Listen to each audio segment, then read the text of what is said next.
একদিনের নোটিশে লন্ডনে অবস্থিত বাংলাদেশ হাই কমিশনে 4টি সেবার ফিস বাড়ানো হয়েছে। এর মধ্যে ব্রিটেনে বসবাসরত বিদেশি পাসপোর্টধারীদের বাংলাদেশ ভ্রমণের ক্ষেত্রে ভিসা ফিস 46 পাউন্ড থেকে বাড়িয়ে 70 পাউন্ড করা হয়েছে। ব্রিটিশ পাসপোর্টধারীদের জন্য একই নিয়ম ও ফিস ধার্য করা হয়েছে। ফি বাড়ানোর ঘটনায় ব্রিটেনে বাংলাদেশি কমিউনিটিতে ক্ষোভের সৃষ্টি হয়।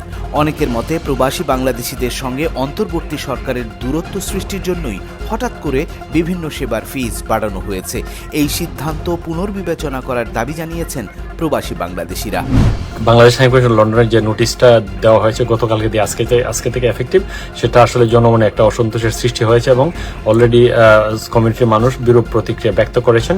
আমরা মনে করি সরকার এবং হাই কমিশন সেটা নোটিস করবেন এবং সরকারকে সেটা অবহিত করবেন। সরকার এটা চাপিয়ে দেওয়া একদিনের নোটিসে অনেকের প্ল্যান, অনেকে অ্যাপ্লাই করেছেন, অনেকে করবেন, অনেকের এজেন্সিতে জমা আছে পাসপোর্টগুলি, সেই ব্যাপারে কিন্তু একটা কনফিউশন সৃষ্টি হতে পারে। তবে লন্ডন হাই কমিশনের একজন কর্মকর্তা নাম প্রকাশ না করার শর্তে জানিয়েছেন, এটা সরকারের সিদ্ধান্ত।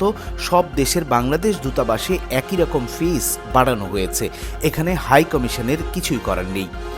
আরেক কর্মকর্তা জানিয়েছেন, বাংলাদেশে অন্তর্বর্তী সরকার গেল 4 ডিসেম্বর থেকে ফি বাড়িয়ে তা অবিলম্বে কার্যকর করার কথা বলেছে, কিন্তু লন্ডন হাই কমিশনে এখনও পুরনো রেটেই ফি গ্রহণ করা হচ্ছে।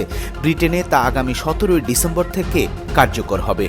তিনি আরও জানান, নো ভিসা, নাগরিকত্ব ত্যাগ, দ্বৈত নাগরিকত্ব ও পুলিশ ক্লিয়ারেন্স শুধু এই 4টি সেবার ফি বেড়েছে, বাকি সব সেবার ফি অপরিবর্তিত আছে। ব্রিটেনে কয়েক লাখ বাংলাদেশি কাজ করেন, তাদের অনেকেই ব্রিটিশ নাগরিকত্ব পেয়েছেন। বাংলাদেশ ভ্রমণের ক্ষেত্রে তাদের নো ভিসা প্রয়োজন হয়। প্রতি বছর ডিসেম্বরে হাজারো ব্রিটিশ পাসপোর্টধারী বাংলাদেশি তাদের পরিবার নিয়ে বাংলাদেশ ভ্রমণ করেন।